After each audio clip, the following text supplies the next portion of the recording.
கன்னியாராசி.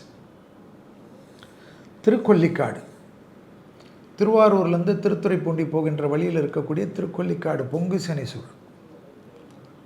அந்த கோயில் தரிசனம், விபூதி குங்குமம் ஒரு 50 கிராம் விபூதி குங்குமத்தையும் வச்சு ஒரு 50 கிராம் நல்லெண்ணெய் கோயிலில் கொடுத்துட்டு வந்துருக்கு. எல்லா கோயிலுக்கும் இவ்வளோ தான், எல்லா ராசிக்கும் இது தான்.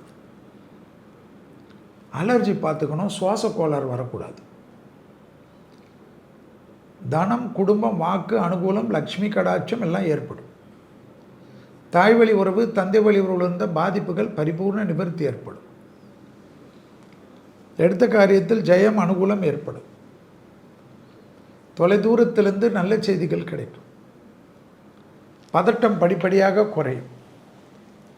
ஏற்றங்கள் காணப்படும். குடுக்கல் வாங்கல் பிரச்சனைகள் நிவர்த்தி ஏற்படும். திட்டமிட்டு செய்யக்கூடிய அனைத்து விஷயங்களும் நன்மைகள் தரும். எதிர்பார்த்த விஷயங்கள் கை கொடுக்கக்கூடிய நல்ல காலகட்டம். பழைய கடன்கள் பைசல் செய்வதற்குண்டான முயற்சி 6ஆம் இடத்தை பார்ப்பது குருவின் பார்வை இருப்பதனால் ஏற்படும். வழக்குகளில் வெற்றி ஏற்படும். இடமாற்றம், வீடு மாற்றம், மனை மாற்றம், உத்தியோக மாற்றம், தொழில் மாற்றம் என்று நினைக்கக்கூடிய அமைப்பெல்லாம் ஆச்சரியத்தக்க அளவுக்கு முன்னேற்றம் தரும்.